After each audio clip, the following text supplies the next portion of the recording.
It's the JB and Sandy Show. Stream the podcast version of the show. Search JB and Sandy on the iHeartRadio app. On Friday morning, we spoke to our friend Dixie. This is a woman that just called us out of the blue about 3 weeks or so ago. And she's so darn funny. We jotted down her phone number so we could talk to her on the regular. And we called her on Friday. If you're listening now, chances are you missed it. So here you go. Good morning, my baby. Good morning, Dixie. Good morning, Dixie. Hey, how are you? Blessed and highly favored. I got to tell you something, Dixie. We were at a conference with a bunch of radio people, and they heard you, and they had heard you on the radio, and someone asked us if you were real. God, I hope so. If not, I'm paying taxes for the wrong reason. We knew you'd have something. You said you've been up since 4 a.m. What have you been doing? I get up every morning at 4 a.m. Do you really? You don't like sleep? Yeah, the day ain't going to start itself. What have you done in the last 4 or 5 hours that you've been up? Well, as I mentioned to y'all in a little text yesterday, I was finishing up some canning, and I was putting everything away, and then it was cool this morning, so I decided I needed to scrub the tub and the sink and all the things that hold water. Mm-hmm. And then after that, I stripped out the refrigerator and cleaned that. Dang. Oh my gosh. Yeah, and then later today, I'm going to go get pool noodles and go make disco chains to put up for Christmas around the tree and around the edges of the house. Getting ready early. Did you say with pool noodles? Yeah, what you do is you make them into little donuts, and then you put the paper tape and you spray them silver, and then you put the strips of those little mirrors on them so that it makes little disco chains. And then I'm going to make a couple of little crawfish later, but not with pool noodles to hang from there. And Dixie, what are you canning? So right now I just got done canning sauce. Marinara sauce? What kind of sauce? Gravy? So there was some gravy, there was some spaghetti sauce, and then there was more important things. We made pickles. Nice. Homemade pickles. Yeah. We made what's called thunder pickles. So it's pickles with extra garlic and extra black pepper that we hand crush the day we can. Is that a family recipe? It's a drunk people at the bar recipe. So yeah, I guess they might can too. I went over there enough times growing up. Sure. Had to go fetch my mama out, or they made me take $1.75 and go into the vending machine and get the cigarettes. Y'all probably too young to remember that. You used to be able to buy cigarettes out of vending machine.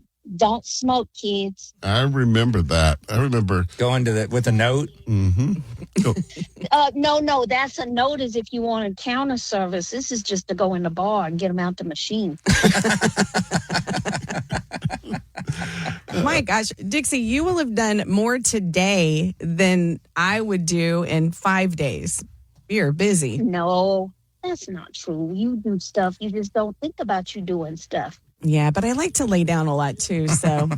I love laying down. Isn't that the best? It's the best. I love laying down. And when people come and bother me, I'm like, I got a headache. I'm laying down. I say I have a headache because that way they know to leave me alone. Yep. I don't get headaches, but they don't need to know that. Dixie, I'm curious about something I've noticed about people from New Orleans and Louisiana in general. I've several friends that are from there. Cooking for a lot of people is no big deal. Yeah. So for you, what is a lot of people if you're cooking for them? Oh, my God.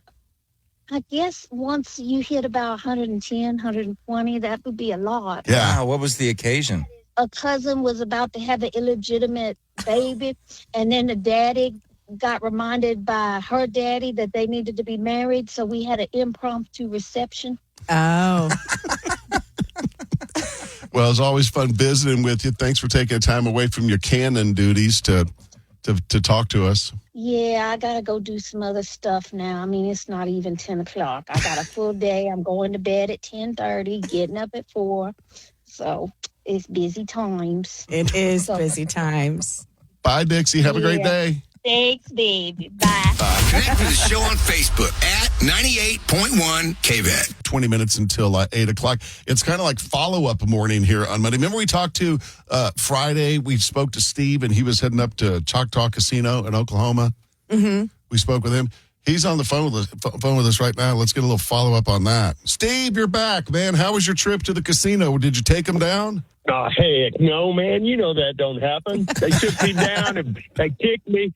They kicked me a little bit, but they bent me, JB, but they couldn't break me. They bent me a little bit. What was the highlight of the weekend? Oh, wait, by the way, on Friday we checked in with Steve. He was on his way to go to a casino in Oklahoma. Right. We're finding out how things went. What was the highlight of the weekend? The highlight, well, we went and saw Kane Brown. He was good. Oh, nice. And hung out with a couple of ladies. I mean, you know what I mean. Yeah, I What you know. do? I mean, I'm old as hell, but everything still works. I use it. I got to ask you this, Steve, because a guy I'm in my 50s and I still tend to get injured. I'm nursing a black eye right now as we speak. I get injured a lot. Any bumps or bruises on your trip over the weekend? No, man, you didn't drink enough alcohol, Sandy? Sandy, right? Because I've seen plenty of people. I used to be a cop in Westlake when I was younger, and I've seen plenty of drunks. They walk away unscathed, but you didn't drink enough that night. It'd have been fine if you'd been drunk. You would have fell on your ass and not your head. I mean, I'm sorry. I got to ask, what was it like being a cop in Westlake? What's like the worst thing ever happened? Somebody's missing a yard gnome? I was a reserve. I was a reserve down there when I was 19 years old. So that was, about 45 years ago. So a little bit longer than that. But back in the day, I can tell you one thing, that I was 19. So I was working the football games and all that stuff. Money can buy you looks. Because there were some pretty girls down there. you go to AISD down at the public schools, not so nice looking, but up there they were. You may know this, Steve. I know I'm going long, but you're fun to talk to. Yes, sir. There's a pretty rich history going back to like the 50s and 60s of like all the hillbillies coming down from the sticks to Westlake area to party and drink. Oh, really? Oh, yeah. Yeah, there was some nice. I'm not saying coves, but there was some dead ends down there. We used to come up with our lights off, and we'd hit the lights, and them kids would scatter. Oh, it was funny as hell. But we just dumped the beer out and sent them home. That's funny. Steve, we're glad you're back in one piece. A little lighter in the pocket, but that's all right. You had a good time. Yeah, it was all right. It was fun, and I will go back, but I don't expect to win. I just expect to have a good time, and it's all good. Steve, thanks for listening, buddy. Have a great day. Bye, Steve. All right, you guys too. Bye-bye. Thank you. Coming up with Jamie and Sandy.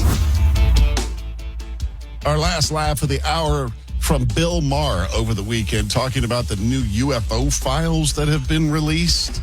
He's got a pretty funny take on it. It's coming up before 8 o'clock. Hey, congratulations to Austinite Westlake chaparral Drew Brees went into the National Football League's Hall of Fame over the weekend. As much as things have changed in some of the rules and being out with the guys in the summer, there's nothing like putting helmets on and being on the grass and practicing. And so... Not the clip you thought. Not the clip I thought. My bad. That's right. I was watching, I was watching some of the coverage, and they were showing his history at Westlake. He wasn't big enough. Right. Yeah. He just he got overlooked as a quarterback because he was only 6 foot tall, right? But he just didn't quite have the stats and the build, and he also had a bad knee injury, which a lot of times they can write you off going, that's an accident waiting to happen. I don't know if y'all know this or not, but between his senior year and his first year in college, he worked at the same law firm that I did as a runner because we had a sports agent. Nicest kid ever. I mean, it's weird to say he was a kid. I was actually older than him by a few years, but Yeah, he was just killing time. He was just, hey, you guys, what's up? Just kind of bebopping around the office, just marking time until he could go to college. I think I've got the correct clip of Drew Brees and being welcomed in New Orleans at the Hall. And this speech was given at his induction to the National Football League's Hall of Fame. When we bought our home in the heart of uptown New Orleans, Brittany and I could not have been more excited and scared to embark on this new journey and chapter in our lives. As we were moving in, containers of housewarming gifts began to show up at the front door. As I opened the lid to the first container, expecting to see brownies or perhaps chocolate chip cookies, it was rather the smell of butter and onions and Cajun seasoning and a dark roux that made up crawfish etouffee. The next day it was jambalaya. The next it was gumbo. And we're not talking a small container. We're talking a big vat of the best home-cooked Louisiana flavors you could imagine. Welcome to New Orleans. That's cool. Yeah. That's cool. He really put his arms around that city, especially during Katrina, and was really a leader during all that, which is cool. Congratulations, Drew Brees, Westlake Chaparral, now in the National Football League Hall of Fame. And now, JB and Sandy's story we love. Like I said before, somebody needs to look into getting Taylor Farms some soap and water, because not only are they the home to the explosive diarrhea from lettuce, that's still going around, by the way. Now they are having their jalapenos recalled for salmonella contamination. JB, you said you had a little bout with the salmonella a few years ago, and it is not fun. I did. I got salmonella. It was horrible, and it took a while until I went to the doctor to find out that this was a real problem. It was bad. Mine was from a contamination in a supplement called moringa, which is like a green superfood kind of supplement. It was awful. Not fun. Sandy, I feel like you're particularly at risk for this because you have that whole jalapeno a day thing that you stick to. It's my thing. I eat at least one jalapeno every single day. Every single day. Yeah. Do you just walk out shirtless in the sun? Sometimes. It's time. Eats it while he's shirtless, peeing in the backyard. A jalapeno makes everything better. I disagree. To me. Everything I put better. jalapenos on all my food. Yeah, I love it. Interesting. I mean, now, I wonder, because I saw a doctor over the weekend that said the answer to the salmonella issue is cook. If you cook it, then it kills it. Same with the cyclospora. It's not like you're killing, that's what he was talking about. It's not like you're cooking lettuce, though. Right. Taylor Farms said the recalled products include salsa and guacamole. It's really affected Chipotle and Qdoba. I've never eaten at Qdoba. This is a war on Mexican food. I know. It really is. And all major grocery retailers are included in this recall. So sometimes it's like just this state or this region. It's everybody. The jalapenos and the lettuce is what's going to take us down. I think I know the problem at Taylor Farms. You figured it out? They have not taught the employees the art of singing happy birthday while you wash your hands. Right. They probably don't have the sign up that says every employee must wash their hands before they go back to work. Because if you put that sign in the bathroom. Right. And then underneath underneath it says all employees must wash hands and everyone else should. You filthy animals. Everyone got real creative with their hand washing signs during COVID. Oh, right. Yeah. So I feel like somebody's mad at Taylor Farms. This is starting to feel very targeted, don't you think? What a nightmare. Like a rival? Imagine just trying to trace the source of this back. I mean, it goes on and on. It might be a rival contaminating it. Remember at the beginning of the season at Dutton Ranch? Someone was foot and mouth disease. Poisoning their herd. Yeah. Intentionally. I think you're onto something. I might have just broken the case. You need to sell the rights to Hollywood. I should. Let me know when you do that, Trisha. Okay. There'll be signs if I do. The school gets ready to start this week, at least for our daughter anyway. She starts on Wednesday. She'll be a senior this year in high school. It seems like we should let the temperatures get below 90 before the kids go. They won't go back to school till October. Sometimes November. It's the Jamie and Sandy show. Good morning. It's 27 minutes after 8 o'clock. Thanks for being with us. Don't forget to check us out on Instagram at KBET FM, Facebook at 98.1 KBET. You can get the answers to questions 6, 7, and 8 for tomorrow morning's JB and Sandy's Minute to Win It. We play every day at 7:10. I love when parents clown on their kids, when they make them believe things that aren't true. It's fun. That's one of the great things about being a parent is just tricking them. And we were just talking about this last week. Yes, we were. And I stumbled across this video that just kills me. Because you're always trying. This mom is clearly trying to control her kids, and you can't see it, but she's got a couple little girls in her cart at Target. Mm-hmm. And you know those little mannequins in the kids section? They're small. They don't have a face, but they have a head. Yeah. Mom is putting the fear in the girls about behaving in Target. Okay, my youngest child, do you know why this is frozen? Why this girl is frozen here? Why? Because she was running from her mother. So what Target does is they freeze you. This is why it is very important for you to stay together, or else you'll get frozen like that. Do we want that? No, so we stay together. All these are frozen children because they're running away. So Target had to freeze them. So it's important for us to stay together, okay? Do you see them? Look, they're everywhere, frozen kids. I do not want you to be frozen. Okay? All right, so what's the rule? Don't be frozen. No. Don't be frozen. Rule is to not run away. But it was a real person. It isn't. See, she was her sister. They were running away, and Target had to freeze them. That is a forever. That is a smart. Forever. I thought maybe she'd be like, but when mommy comes back to get you, you're unfrozen. That's the end of her life. You're frozen forever. It might be fun to talk to our listeners about the lies that their parents told them. Just to put the fear in children. Yeah. The one that comes to mind for me. What we were talking about last week is your parents lied about the Jablonskis down the street. Yeah. But they also told me that if you told the lie, your tongue turned black. My grandma told me if I got in trouble, she'd skin me alive. And you believed her. I didn't really, the day I really actually figured out what those words were, I remember it hitting me and I started crying. Skin you alive. Terrifying. Wow. 844-390-KVET. If you want to share with us, we'd love for you to call us.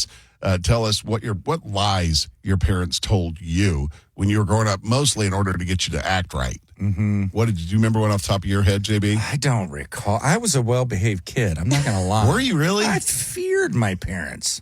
I did too, but I was really willing to roll the dice. You ask either of my parents how we were. I have 3 sisters. They go, "You guys were great. You did everything we asked." Really? Oh yeah.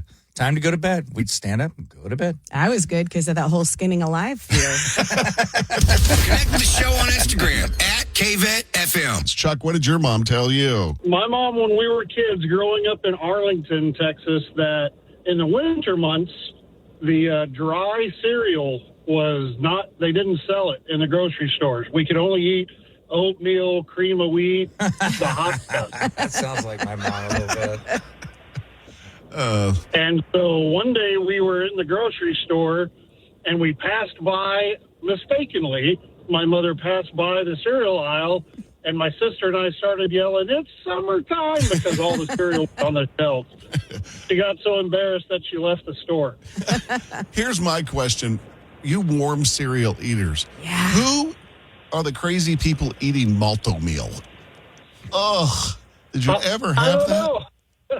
I never did malto meal. no. Yeah, my mom would buy that. It was I'm a like cream of wheat fan. Cream of wheat. Yeah. Oatmeal. Yeah, I'm a cream of wheat fan, and I heard malto meal's kind of the same thing, but Yeah. I guess I'll never know.